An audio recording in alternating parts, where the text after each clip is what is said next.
Welcome back, everybody. It's John Pollock here on Post Wrestling. And now, after 3 hours of documentaries on The Ultimate Warrior, I thought it would be appropriate to have this individual on. He is reporter David Bixenspan, who has dove about as deep as anyone out there when it comes to the history of The Ultimate Warrior, many of the stories that we will be discussing today. David Bixenspan, how are you doing today? I'm doing good. I'm not sure if I've done as much research as Chad Venter's PhD, but yes, who we'll see. You and I were speaking with privately as we found quite the treasure trove of a website in this Ultimate Warrior website, and Chad Venters, who was front and center on the A&E biography, and a guy who has a lot of Warriors blogs, suits, everything backed up. Yeah, the blogs all being there surprised me, especially since he seems like kind of a pro-Warrior guy, and knowing that Dana had those all taken off the internet, at least on the Wayback Machine. So I was surprised and happy to see those there, because now we have a lot more of the blogs again, and we can reference them as needed. So we're going to be discussing a lot of the stories that came out of both documentaries, the A&E version and also the Dark Side of the Ring episode, Becoming Warrior, that, David, you did work in a research capacity on, correct?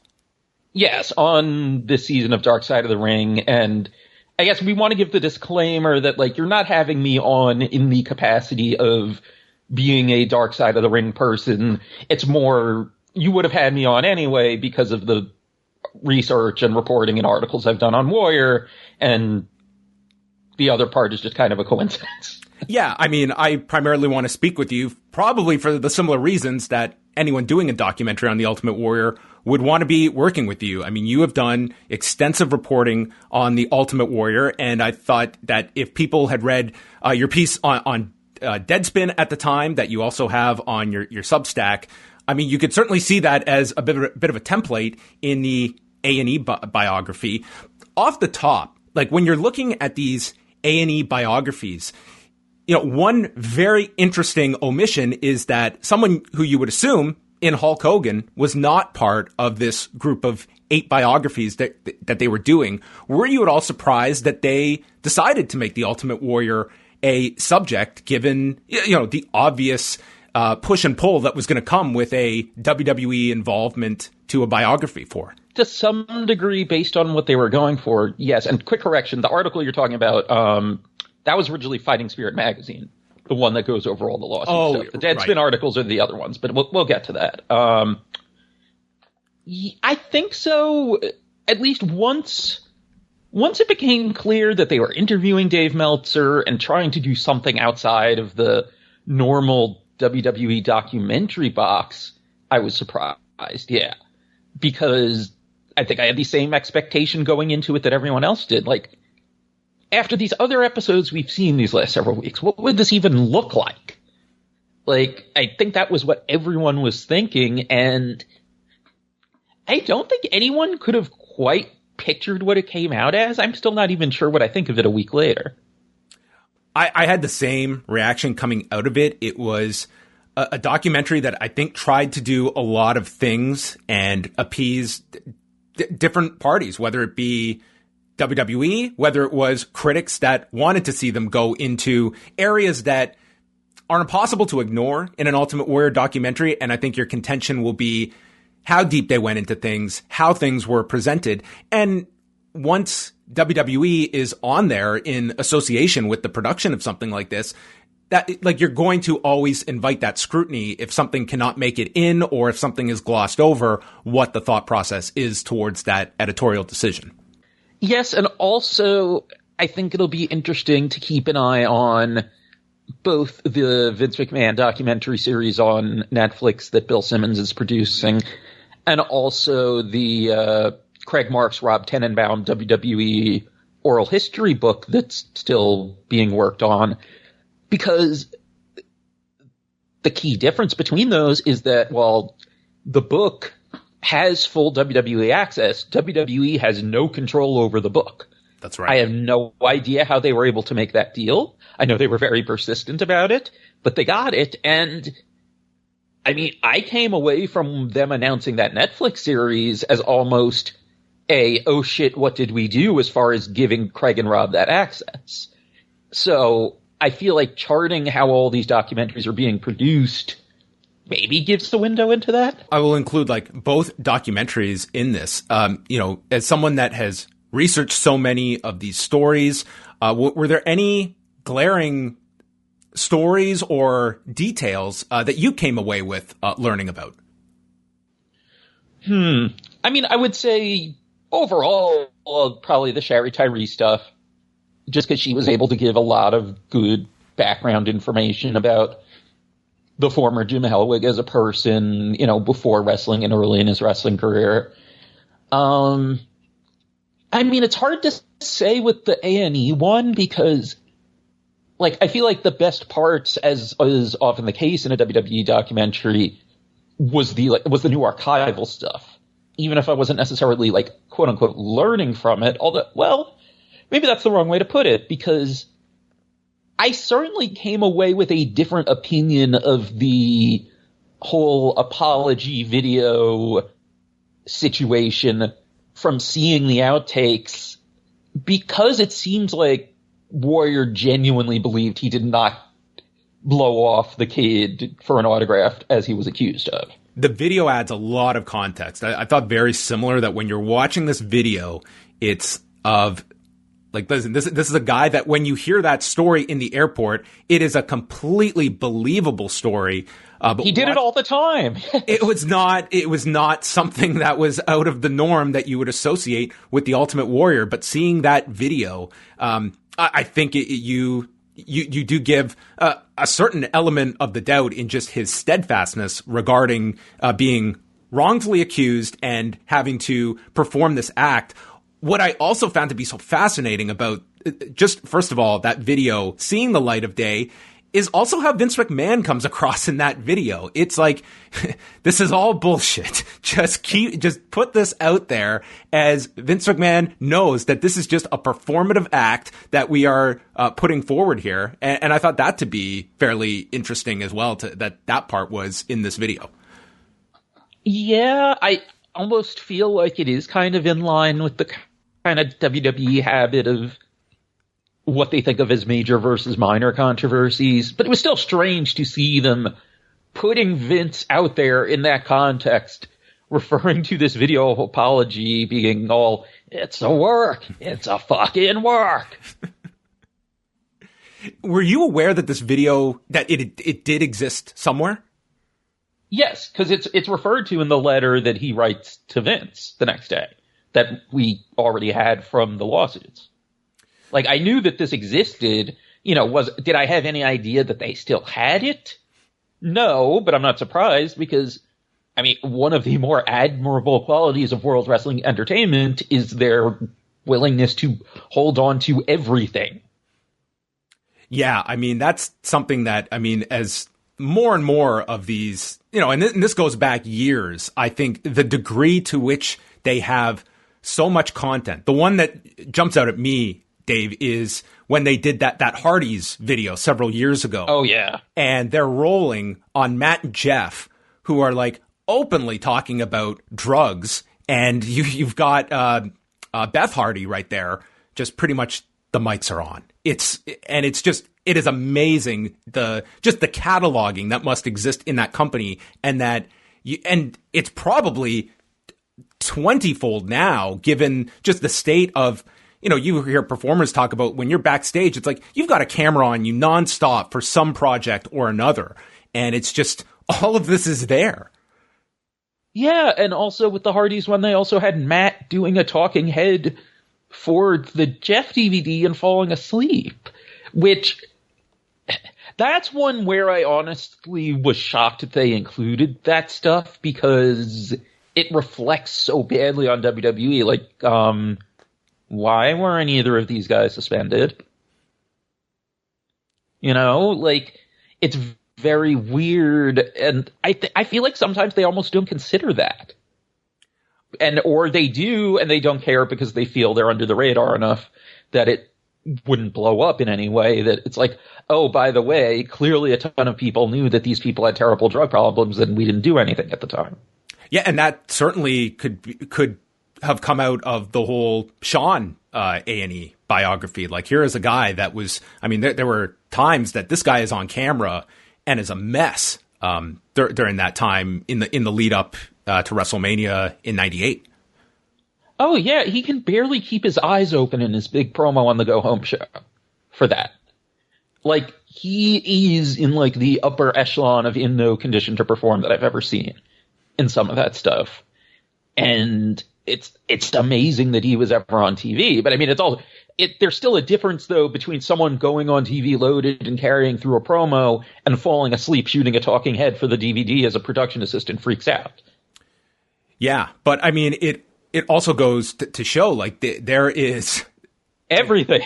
It's all there, and that it kind of climaxes with that whole self-destruction of the Ultimate Warrior DVD, in that if we want to put together a hit piece on someone, like, we have no shortage of tools in our arsenal.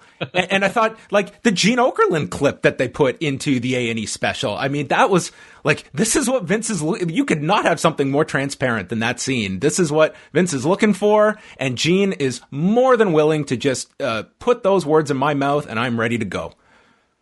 Yeah, and also, I have to pull it up, but, like, there are emails from the lawsuit that are kind of funny, where, like, I guess it's a newer production assistant is getting very careful instructions on how to interview Vince and not make him angry. That is kind of interesting. But yeah, when you actually think about it, it's kind of amazing that they didn't go that route in that DVD.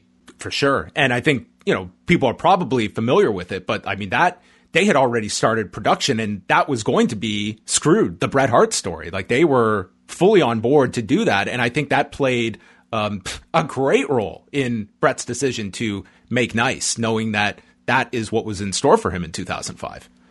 Oh, absolutely. I remember, to this day, it always sticks with me, the item in the Observer explaining what was going on with the, start of the production on that. And how, like, even, like, whoever was interviewing Roddy Piper was coached on how to get the right answers out of him. So to ask him a leading question like, oh, Bret Hart thinks he's the greatest technical wrestler of all time. What do you think of that? Knowing that it's, like, the one thing that Piper would take issue with Bret, because he thinks that Bob Orton Jr. is the greatest technical wrestler of all time.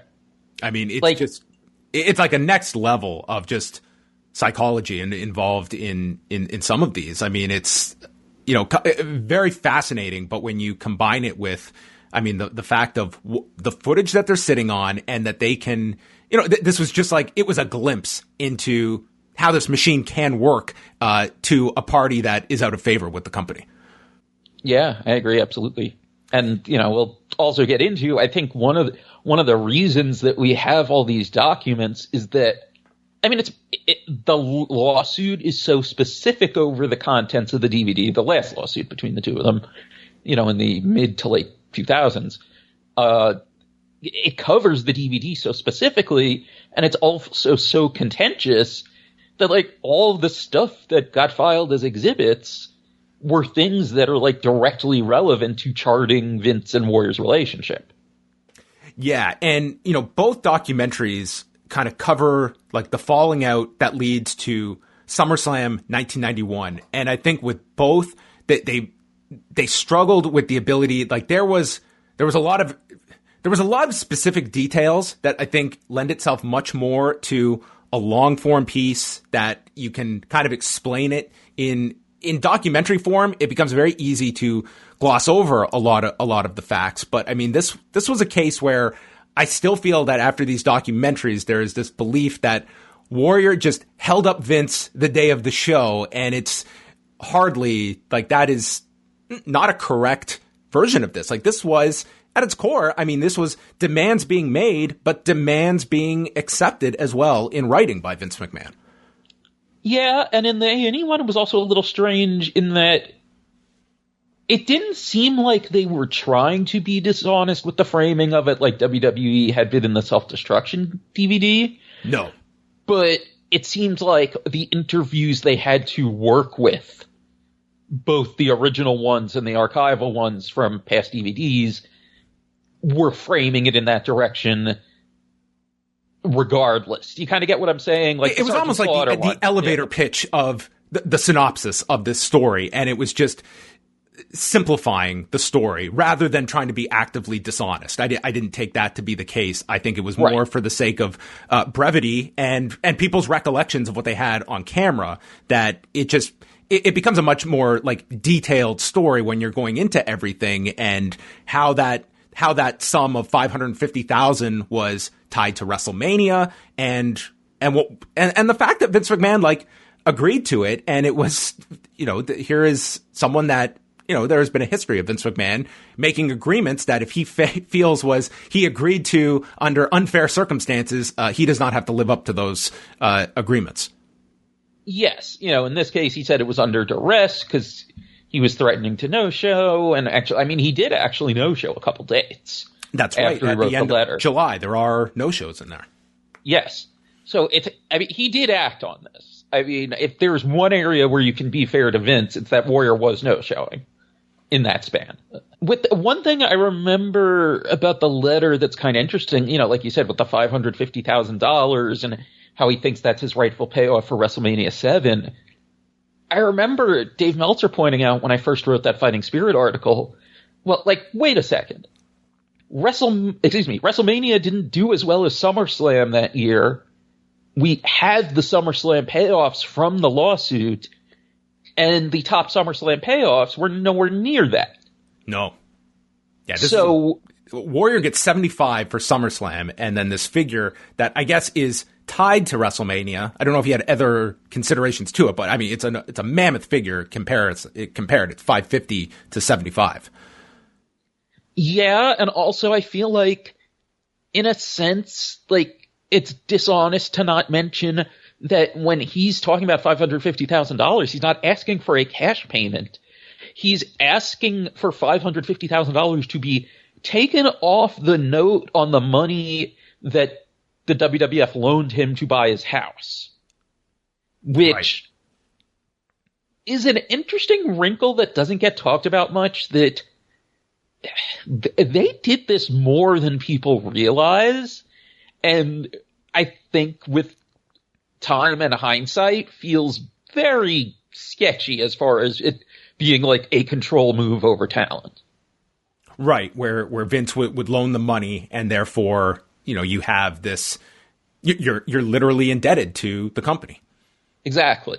Let's see, there's Warrior. I mean, we know they've loaned Flair money, right? Because I think they've talked about that in interviews. Austin brought this up, that he was loaned money at a certain point by Vince. J.J. Dillon, while working in the office. I'm sure there are more. And there are all those stories from the 80s of Vince and I think the road agents also trying to encourage people to buy houses, knowing that they'd have to stick around to pay off the mortgages. In terms of, Warrior, when it comes to where he's at in the summer of 1991 at this point, from a drawing perspective, like we're the title reign is now in the rearview mirror. If they get through this summer, like, what is the trajectory of the Warrior without this massive falling out with the company? It's hard to say, because it seems like, I guess it's this letter, or no, I think the direction kind of changes earlier, actually. Like, it seems like they're already shifting away from him. Like, him even being in a featured spot, because the Undertaker feud kind of peters out. I mean, it wasn't drawing great, but still. And then he's just in this random, number 2 meaningless role in the SummerSlam main event. And, like, even before, that match is laid out and he's marginalized in it, like, it doesn't really seem like he's going in a positive direction with how he's presented. So, I wonder if also maybe his insecurities about that also would have contributed to everything. It's interesting because it's like, again, the summer of 91, like you've got like the Zahorian trial going on, and what is the company's viewpoint of Hulk Hogan as our long-term babyface star, and are they already looking at the Warrior by that summer as, I would say, like maybe not a failed experiment, but a failure in terms of being that replacement for Hogan at a time where, 7 months later, Hogan would be disappearing, and suddenly the Warrior is back in the mix by April. Perhaps. I mean, I wonder if there would be any comfort in the fact that Warrior didn't buy from Zahorian, as far as any implications of that, even though Warrior's the one guy who looks like a bodybuilder. But not before he was 295 pounds. And you better get that right. You better get that part of the story right. This poor student is just scribbling down these quotes. I mean, that was quite the scene. Which, by the way, that looked like it was from the same video of the speech at Uconn that was always online, but I don't remember ever seeing that pre or post speech stuff before, so I sort of got the feeling watching like they actually got in touch with whoever shot the video. Yeah, it was notable because, when they showcased the Uconn speech, it's, the line that everyone comes away with is the one they use about queering doesn't make the world work.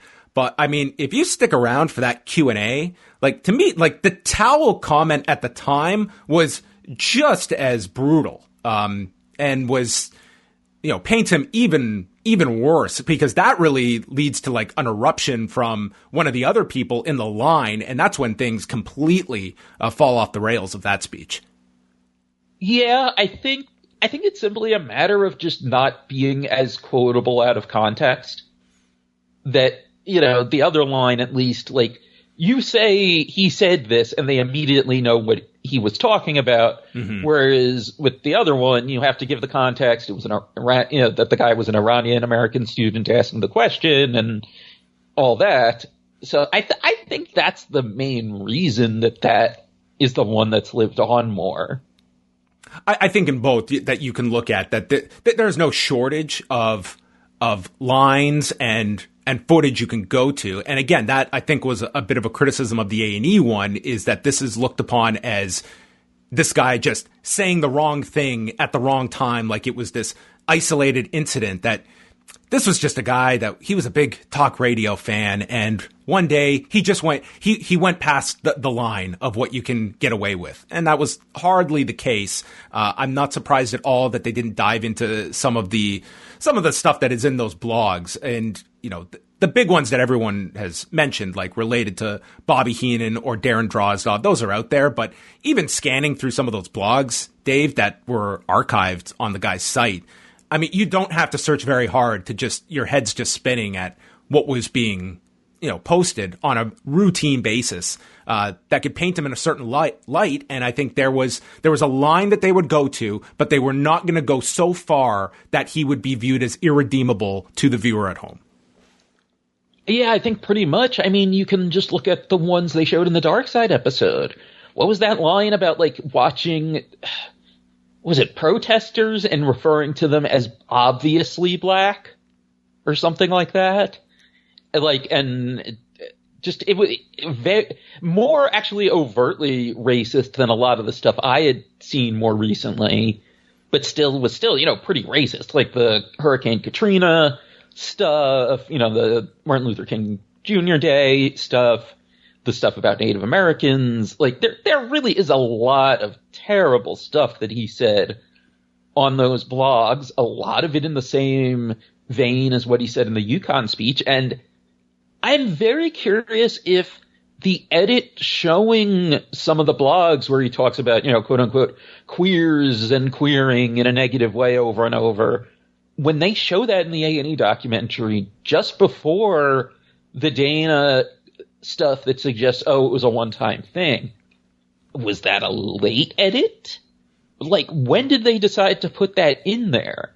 because there's other stuff that she talks about that's where she's not really telling the truth, where she's not really called out in the editing, and that's like the one time where it seems like they're going against what a talking head is saying, but because there's no narrator and they don't have any other interviews saying it, it's easy to miss. What did you think overall of Dana Warrior in the A&E special and how she came across? I think that it was, certainly, the family was going to be here. And I mean, they are in the position where they essentially have to explain and rationalize a lot of what is in there. But I think with Dana Warrior, it's like, to put it mildly, I think there is certainly a degree of skepticism that comes with, her part specifically.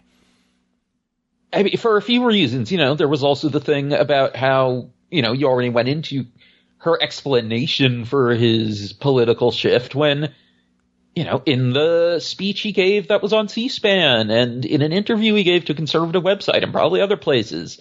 And the C-SPAN clip was in the Dark Side episode, but not, put there for that reason. He said it was Dana that pushed him more towards conservative politics.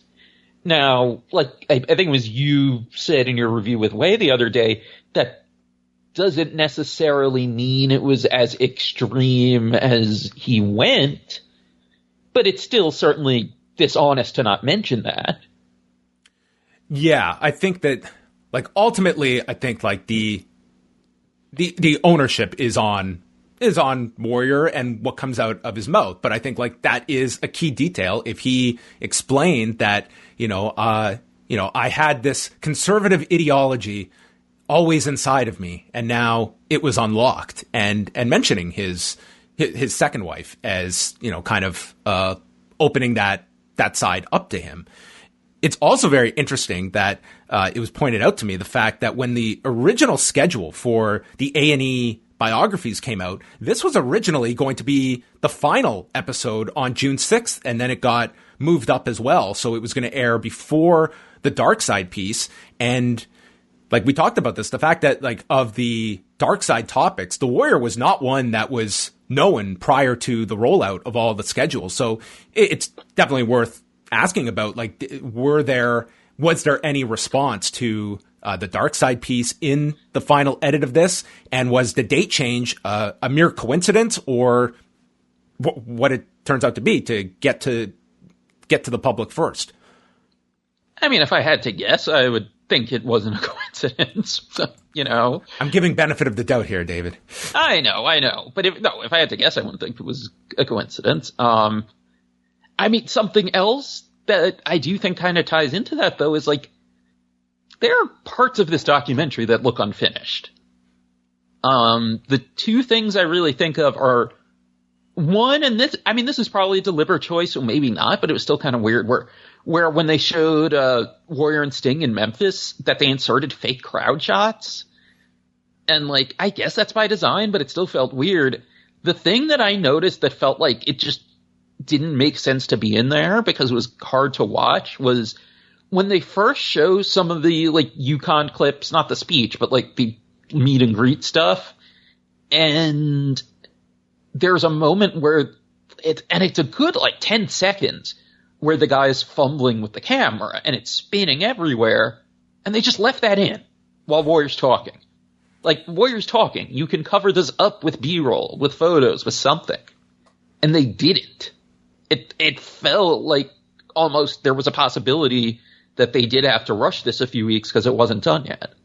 In both documentaries, it seemed like the 91 Fallout is covered, and then it's like 96. But you do have that in-between run of 1992. And do you want to just explain a little bit about his release it would have been October of 92, along with Davey Boy Smith Jr., because this is when the company is conducting drug testing. And I thought, like, again, with, like, your Fighting Spirit article had kind of, I think, the most, like, in-depth explanation based on, like, the documents you acquired and kind of piecing together this story that was in conjunction with, the drug test that he technically failed, but I guess in WWF at the time, a pass and a fail had different definitions than maybe what the public had.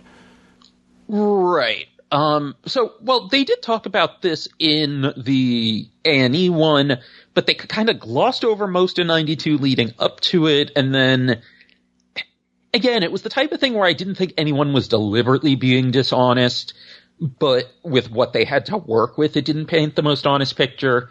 So what happened was that on all of his drug tests in that 92 run, and we should stress again, even though you said it earlier, I think a lot of people don't realize between SummerSlam 91 and WrestleMania 8, he's under contract. He's just it's only a suspension. Yeah. Yes. Like, he's not actually, quote, gone, so to speak, until November 92.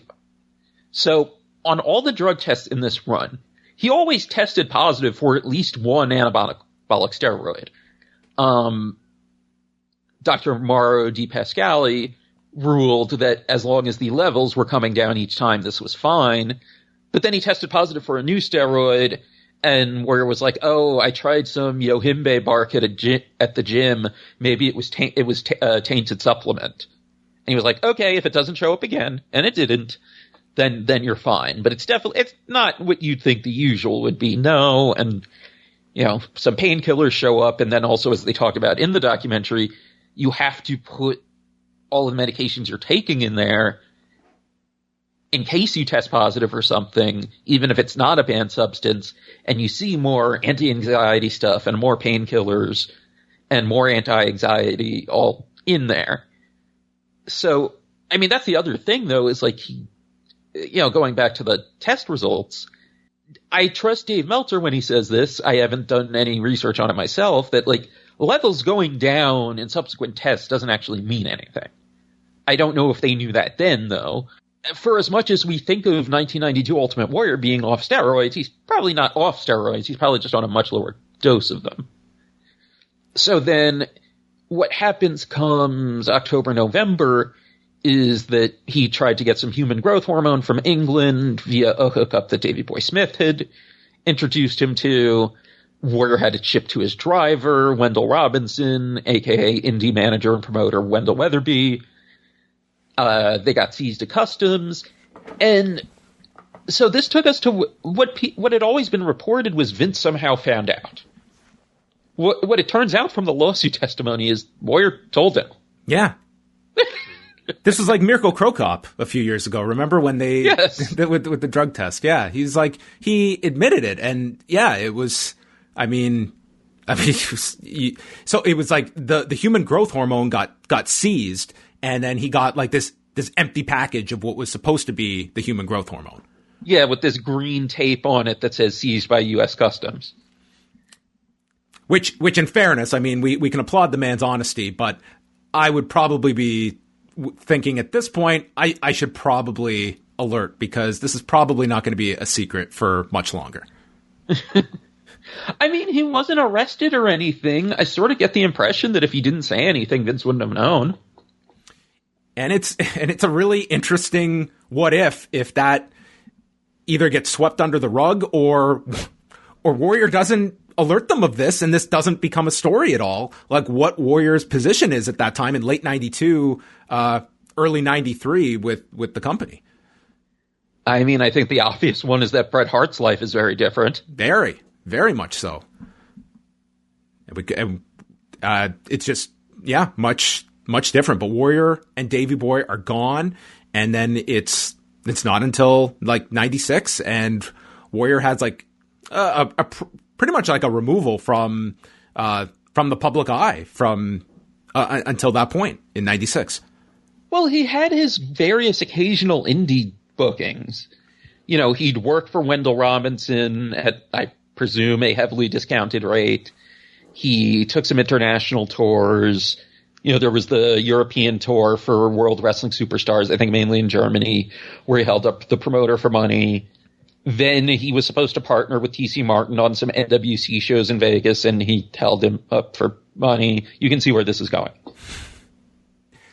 The return in 96 is very interesting because, I mean, they weren't going to go into like this level of detail on these Warrior specific documentaries, but I've always been curious of how that night with Hunter somewhat, influences his decision, when the tables are somewhat turned in 2003, when Hunter's your top heel and you've got Bill Goldberg coming in and to a lesser degree, Scott Steiner. And, looking at, if you're booking the Warrior to come back in 1996, I mean, it's, booking him to go 10 minutes wouldn't have been my call either. And instead, like, we had the situations with Steiner and Goldberg in 2003, where it was almost like, I think like Hunter had like a lot of deep resentment about that Mania match, even all those years later, when the best thing for business at the time was to create those baby faces, understanding their weaknesses. Like, that's clear when you're signing these guys, like how best to introduce and utilize these guys. Yeah, I always thought of it as more of him just generally not wanting to give up, so to speak, his spot in any way, but also his desire to prove that he's a super worker who can carry these guys. Does that part even maybe go back to the Warrior match? Possibly. But like you said, like, Warrior was not really wrong to scoff at that being a longish competitive match. Because his return at WrestleMania should have been him just squashing someone. The problem was booking him against, rising semi-pushed mid-card heel Triple H. But Warrior was right to be like, well, wait a second. That's not how this should work. I'm curious when he was first told. If he wasn't told they were going to be doing a longish match until the night of. I mean, if they didn't tell him until then, I don't think you can blame him at all. Like, if they told him sooner, he certainly should have said something sooner. But I've never heard when he would have found out that it was supposed to be a competitive match. Yeah, and I think that's where it gets, it's interesting to watch, like, the progression of this Warrior figure that for, like, when you're going through a lot of, like, these, legal proceedings with the company and hearing his point of view. Like, this was a guy that, I mean, we talk about wrestlers understanding their leverage and when to use them. And you can certainly, Warrior being guilty of overreaching and being unreasonable at times, but also at the same time, understanding, like, when to use his power moves and when not. I think, like, there were times that he was very justified in some of his business decisions and others where I think he believed he had a lot more leverage than he actually did, and it would cost him. Yeah, I think so. And I mean, for context, it's probably also important to talk about how, when he's testing his power at various points in that run, it's coming off of him getting one of what has to be one of the very first and probably only really customized contracts that any WWF wrestler has ever had. Like, he heavily edited that contract and they went along with it. I mean, Warrior told Fighting Spirit in an interview, I forget when, maybe it was probably I forget if it was before the video game deal or not, but probably sometime in like 2012, 2013, that he, like, was the one who wrote all of those changes into the contract personally. I mean, I don't know if that's the case. I'm sure he had a lawyer guiding him. But you totally get why this whole run would be a test of his power, especially since, if you believe the McMahons, and I think they have a good faith basis in thinking this, at least at the time, he went into that deal trying to basically defraud them into turning over the Ultimate Warrior trademarks. Yeah, I mean, that certainly is, I'm sure that this guy is looking at that aspect of the whole thing, and kind of where everything dissolves in 1996. I'd be curious how you look back on this, because, this relationship is not seeing the end of this contract. Like, it just seems like these are two sides that are not going to be in business for a long time. And as things are starting to fall apart, you have the death of his father in here. And the way it's always been presented was, well, he had no relationship with his father. He shouldn't be affected by all of this. Which is bullshit. It's one where it's like, man, that's a hell of a assumption for a non-family member to be able to put on the shoulders of an individual. I don't care if you haven't had a relationship with your father since 12. That's one where, man, I'm giving the guy the benefit of the doubt that a person in your father that you have not had a relationship with dies suddenly, that's not going to have an impact on you. Now, it might been a coincidence that you're also having these business problems with the company, but I'm not putting those two pieces together and just thinking like that was some play on his part. I think that's a very unfair treatment. Now, in fairness, and I'm refreshing my memory on this, I actually forgot this part, he started no-showing before his father died.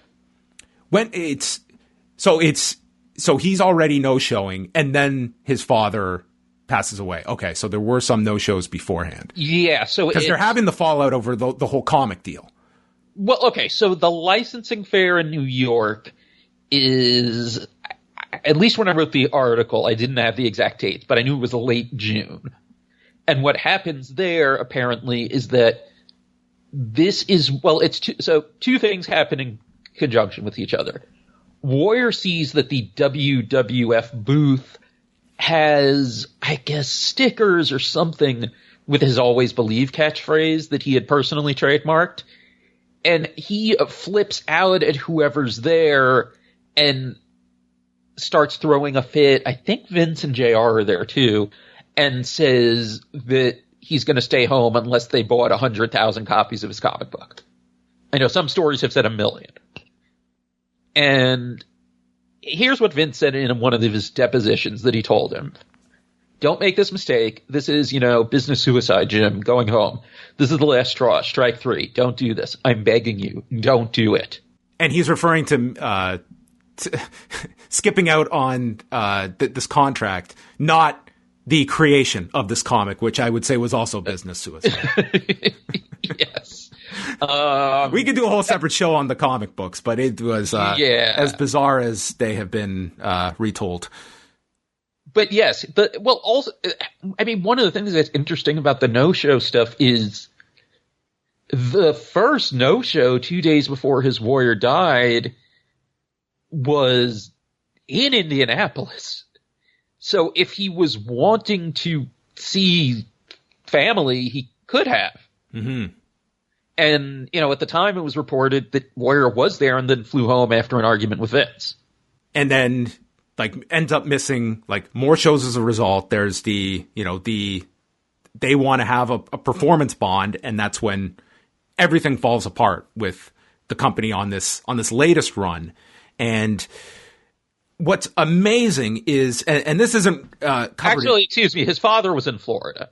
I forgot that part as I'm scrolling through it again. Yeah, so his family would have been in Indiana, but if he had a desire to see his father, he would have had to go to Florida, but there's no indication that he did. Mm-hmm. It's not covered in all of this, but even after this latest disaster between the two sides, end of 97, Vince still reaches out to this guy and offers him this 5-year deal worth $750,000, which is a very interesting figure because that's the amount Shawn's making at the time as well. Which, of course, that was a very big bone of contention when Bret got the bigger deal than Shawn as well. But Warrior would have come in, 5-year deal worth $750 at the end of 97. And God, that would have been I just think an awful decision to make at the end of 97 and commit to that. And God knows how much of that contract would have been played out. But nonetheless, it's Vince McMahon, one clear thing is that, there was a certain affinity he had for this individual that he kept going back to the well, no matter how many times they had their falling out. It was almost like this was his challenge that he was always willing to revisit every couple of years. Yeah. And it's not explicitly stated in any of the stuff I have. It does seem like that 97 offer was as part of an effort to try to settle the 96 lawsuit between them. So I don't know exactly how to judge it. I mean, it's weird either way. I mean, and the fact of the matter is the offer was still made in a letter from Vince to Warrior, not between lawyers. So it's hard to say. But, I mean, the 750 is interesting, like you said, and also wasn't one of the reasons Shawn was upset with the Bret thing that he had been informally promised that he'd be the highest paid wrestler in the company? Yes. But it wasn't like a Hall and Nash favored nations contract thing. He was just told he would be. That's what it sounded like in his book, when he just said, like, he had pretty much been told, or he had just said that he doesn't want anyone to make more than him. Like, it's, for Shawn, I think it was really just, it was a status thing, that he believed it was disrespectful for anyone to make more than him. Right. Now, by the way, I'm curious, based on what's out there, and, Warriors signing the contract, getting the trademarks transferred, I mean, do you agree with the McMahon point of view from 96 that he was trying to defraud them into signing over the trademarks and had no intent of ever fulfilling the full contract? I don't know if I would go so far as to believe that was like the sole intent. I think the company really screwed up by using that slogan, that opened the door. And I think Warrior was more than willing to then utilize that for all it was worth. And I think realizing that I could come away with the trademark out of this, because they really stepped in shit by using this. Like, they had, they had already signed the Ultimate Warrior trademarks over to him by then. By the time that they used it at the trade show? Yeah. That was the thing. It was that they were to be assigned to him right away, and they were assigned to him by like mid-April, I think, officially. So yeah, it always believed was something he had trademarked on his own. And at least in the depositions, Vince McMahon attributes that to Jim Bell, who was the head of licensing at the time, turning out to be a literal criminal. Right. And which, boy, is that something I want to write an article about one day. He's, for those that are, Jim Bell has like a very short speaking part in Beyond the Mat, and would turn out to be quite the figure in WWF lore when it comes to the business end and some of his more questionable dealings. Yeah, if you ever wanted to see what an Activision-made WWF video game would look like, it's Jim Bell's fault that we didn't see that, among other things. I think like this was an issue in the A&E one of how much they tried to get in there. And the Dark Side one, I just think it's nearly impossible to do the full Warrior story in 44 minutes. It's just, there's so much to it, as, this discussion, I think, is proving. Like, if you want to dive in so deep to everything. But when it comes to the overall, like, public awareness now of Ultimate Warrior, do you think like these documentaries have like greatly changed that? And how much of people's understanding of the Warrior do you trace back to that self-destruction DVD that for many people, that is still kind of their template of who this individual was? Because that was a very popular DVD 16 years ago. You mean as far as like people who did not grow up as fans in that era, or I guess when it comes to a lot of like a lot of like these stories that we're talking about, how much of that is kind of tied to the WWE's interpretation of these stories that were put out on that DVD? Because it seems like Warrior is a figure that more so than many, I see a lot of people that just simplify it to the WWE version that they've told. I think the SummerSlam 91 story would be the number one example of that.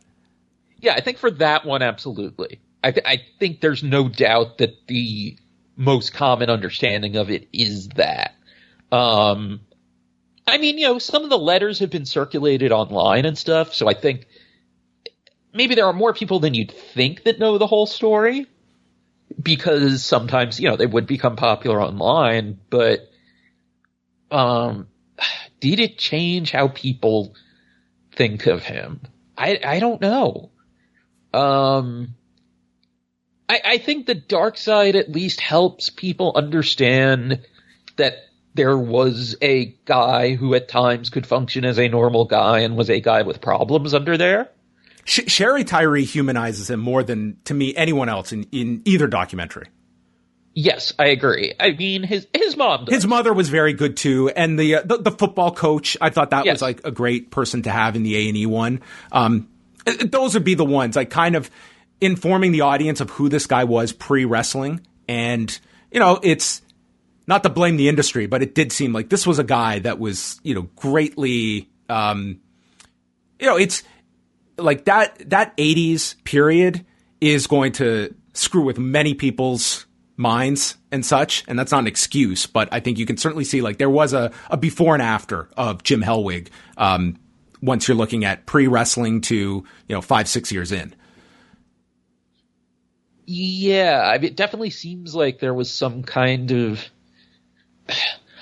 I don't know if it's personality shift, because it seems like he was rubbing people in wrestling the wrong way from the beginning. I almost wonder if he had an attitude that was maybe more acceptable in one world than another. Like maybe in bodybuilding, like the type of way he carried himself was considered more okay. And probably a degree of like of being an introvert, I think, as well, in an industry where that can often be misconstrued as, a guy that just, and there's probably elements of this too. Like there were plenty of instances of this guy just being an asshole to people, but you also did get the sense, like from Sherry Tyree, that this was a guy that didn't seem to necessarily have the best social standing in a locker room full of guys who were, of that world. Yeah, and how much of that you can attribute to whatever else was going on with him emotionally? I think probably some, just speaking broadly. Mm-hmm. I don't know. I mean, it also makes you wonder about like how, the two wrestlers that we know that he was ever really close to. And, we know that he was friendly with Randy Savage and had an affinity for him. But still, like, the two wrestlers that have always been put out there as the people who were his close friends were Kerry Von Erich and Owen Hart, who were basically, I mean, you can read it as the two guys who were so nice that they were willing to put up with him. And I think you can certainly see that in, who is interviewed in these as well. Like there are many of his contemporaries, you just named two of them, that are no longer around. But I would imagine like it's, you're really searching for people that shared locker rooms with him that are going to have glowing things to say about him.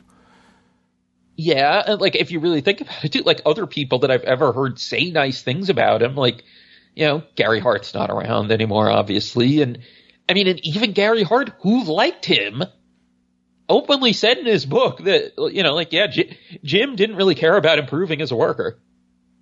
Yeah.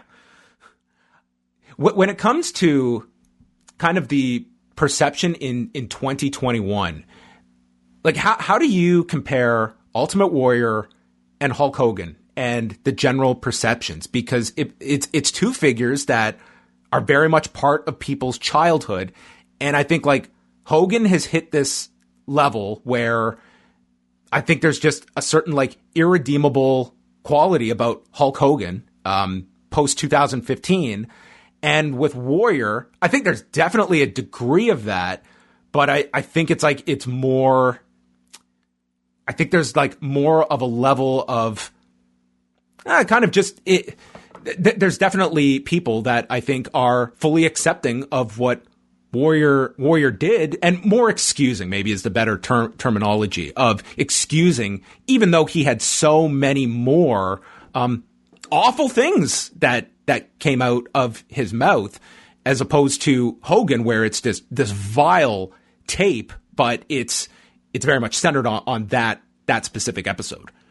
I think Hogan, in a sense, the way that he comes off, both in general and especially in when he's questioned about the tape with the racist comments, I think people have this impression of Hogan trying to con them that kind of, even if both guys are viewed negatively, kind of shifts exactly how they're looked at. Like, Hogan is more of this, like, how do I put this? Like, how can you even think that I'd believe you kind of thing, whereas Warrior Like, do you get what I'm saying? Like, in a way, like, I think, not that the racism is secondary with Hogan, but I think it's kind of blended with his attempt to work, and I use the word work carefully, his way around it. I think that kind of amplifies it for some people. With Warrior, I think it's more of a, just kind of more of the disgust reserved for politicians who say the kind of things he said.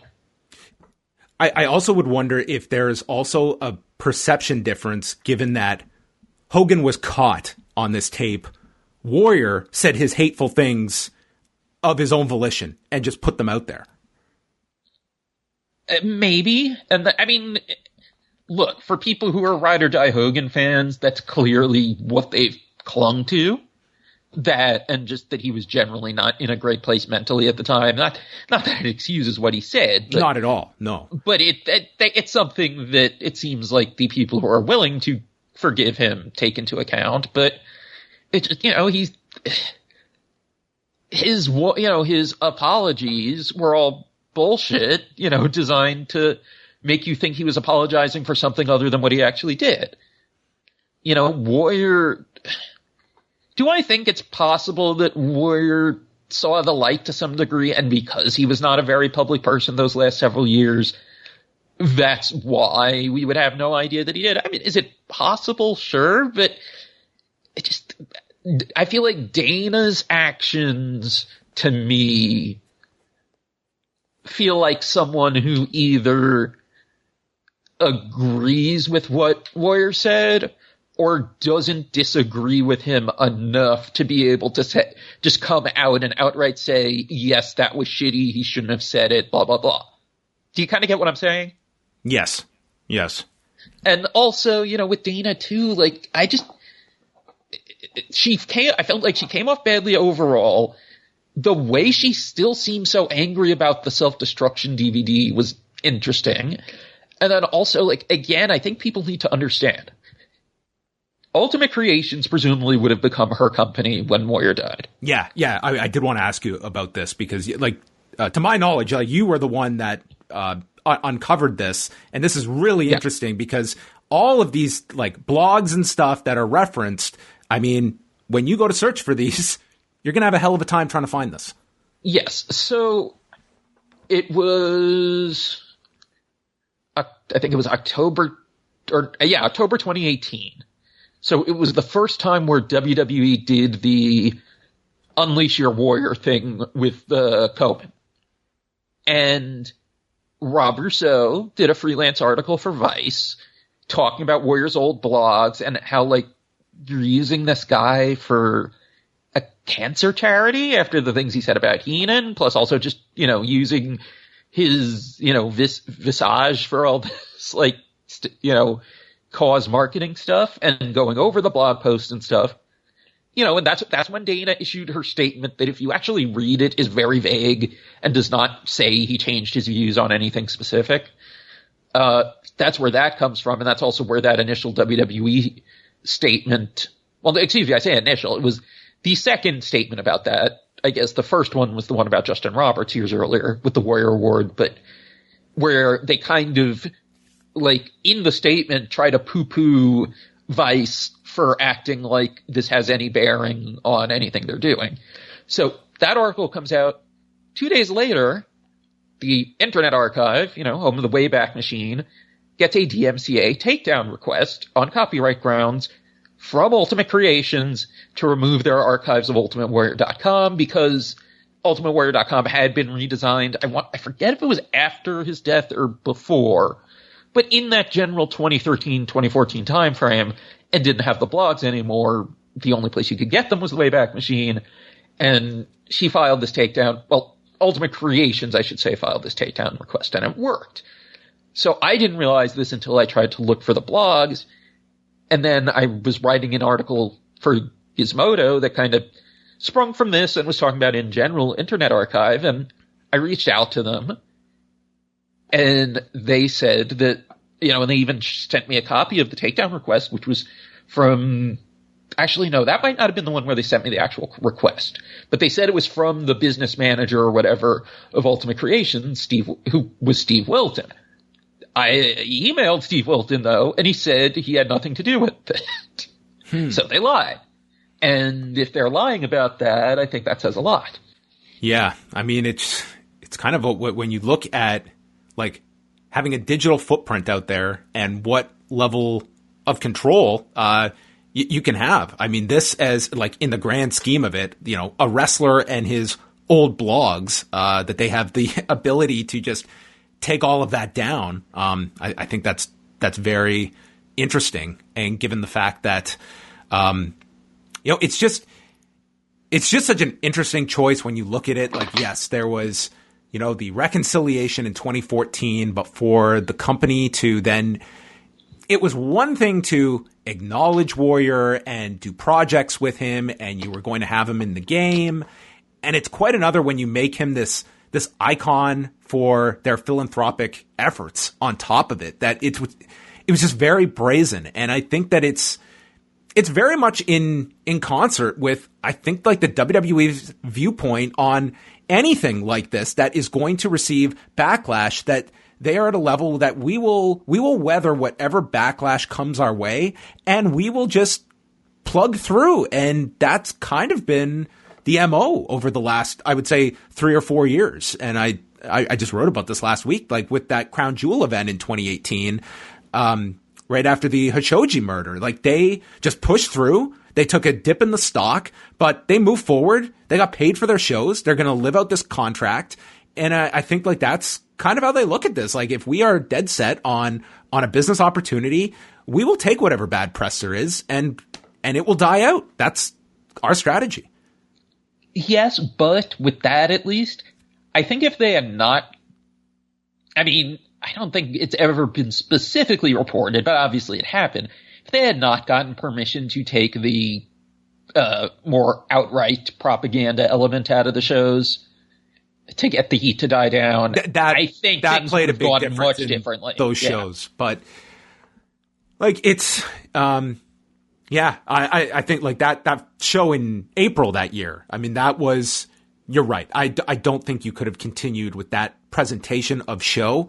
But it also brings up the question, Bix, like, how many people are going to be on top of those Saudi Arabia shows, show after show, if they were going through that? Like, yes, you would get some, like, non-wrestling outlets focusing on that, but what would the overall coverage of those shows get? Like, I would like to believe that it would be of such a spotlight that the company would not be able to just ignore it, but I can't say that 100% either.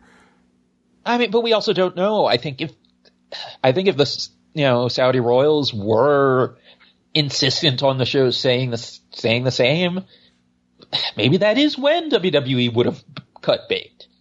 You know, like, I can see them thinking, like, this is the one thing we can't do right now. You know, if they were insistent. So I'm not sure they would have continued if that was the case. Like, the fact that they issued that apology after the April show in 2018, when the promo aired with the female performers. Yes. Like, that really, like, kind of set the tone of, like, how far is the company willing to go? We're going to issue an apology over this. Now, over time, I mean, they have been able to, I mean, they've got women's matches onto those cards and such. But it's like that show, like, it seemed to me like the company, they were willing to go to certain lengths to preserve this deal and to move forward with these shows, as uncomfortable as that first event of the 10-year contract was. Yeah. And we should also know too that, like, on top of everything else, there was also, Al-Qaeda coming out against that show. Yeah, that's. I think you have several articles probably in the hopper here from this Bix that you could certainly go into.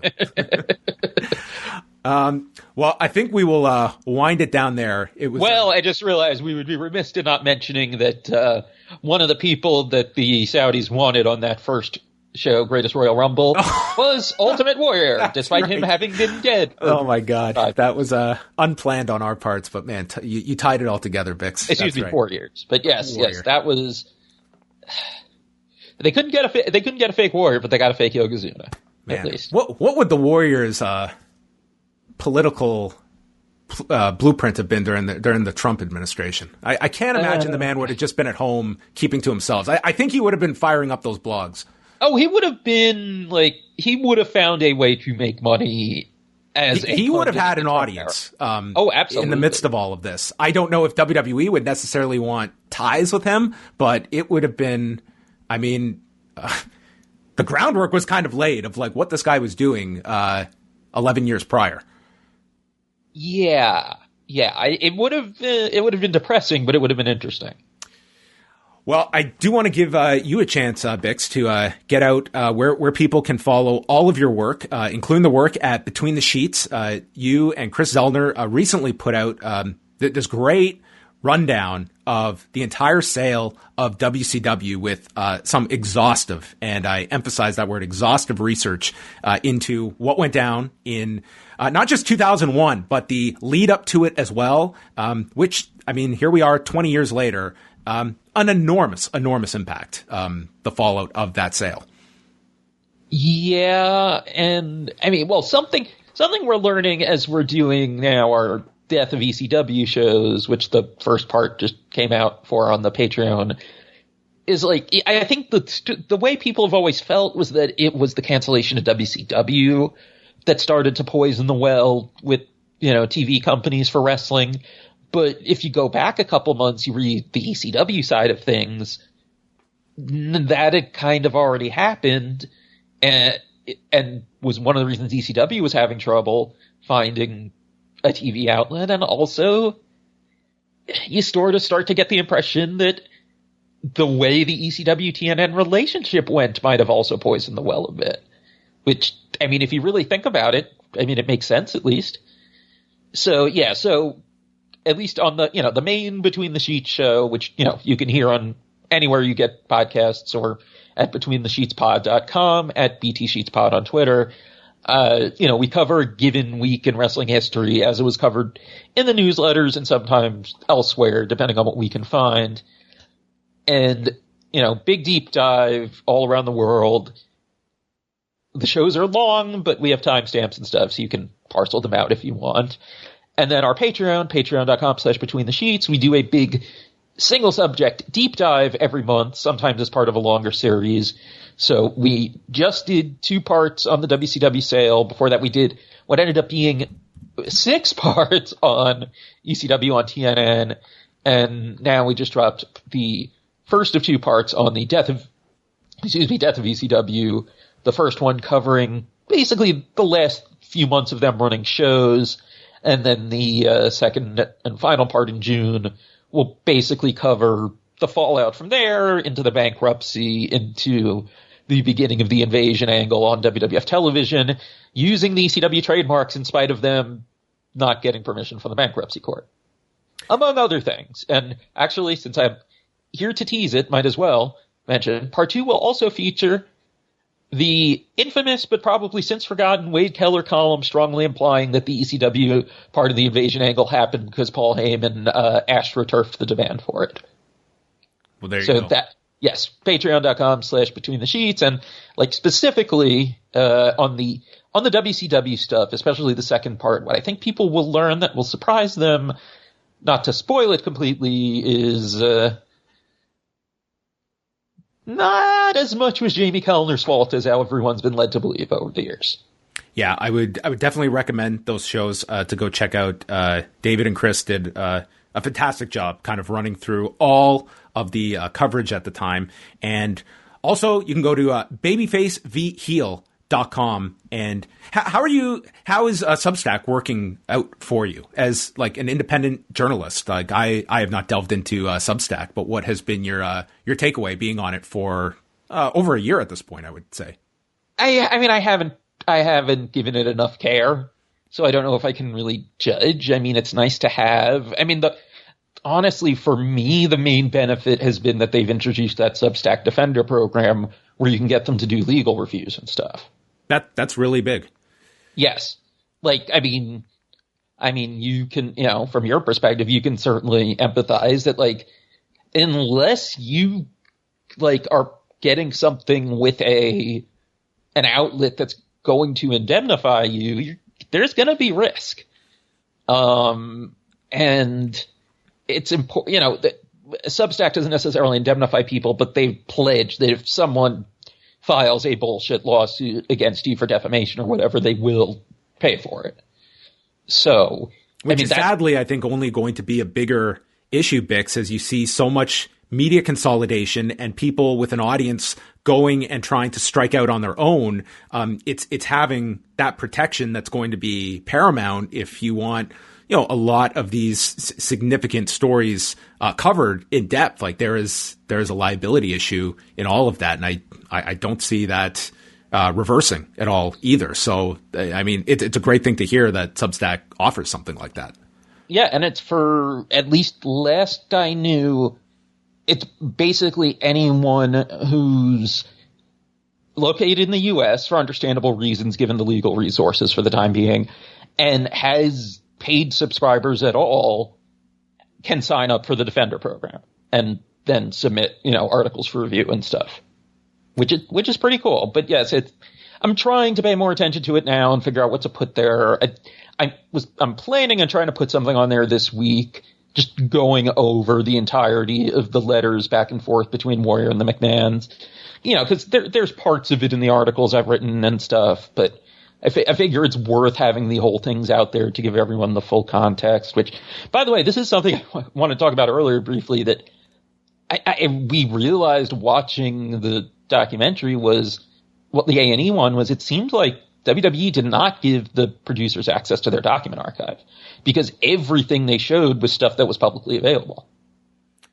Yeah, it would be really interesting to see kind of how that co-production has worked for a lot of these, and the Warrior one being at the top of the list of what that process is, and what the, you know, outside producers come in with kind of a skeleton of the story they want to tell, and what compromises are made, what are, like, I will say, like, that is kind of the questions you're going to ask with the A&E ones, because of that involvement. And I think Warrior would be the most interesting one to see what that was like. Like, what was WWE willing to be an open book on? It seems like they were not shy about allowing people to, like, there's no shortage of talking heads on all of these, but when it comes to, you know, issues like you bring up, like how forthcoming and deep were they going to get into certain topics? Yeah, the Vince one, that's going to be that times 100. Like, that will be the most analyzed documentary piece that this company is involved with ever. Yeah, and like, if you even look at, like, you know, for when it looked like the self-destruction lawsuit was going to go to trial and WWE had to put together an exhibit list, there's tons more that they have. You know, like, so I definitely wonder, I mean, you know, for all we know, it could be a thing where there's enough sensitive information mixed in where they kind of would need to have someone internally, like, pick and choose stuff for them, and maybe it would be too time consuming. I don't know. But I thought that was interesting. But anyway, yes, BetweenTheSheetsPod.com, Between the Sheets on, you know, wherever you find podcasts like this one, Patreon.com/BetweenTheSheets, and BabyfaceVHeal.com. Always great to chat with you, Bix. Continue doing all of your great work. It was great to catch up with you, and I'm sure we will do this again sometime soon. Very good. Thank you.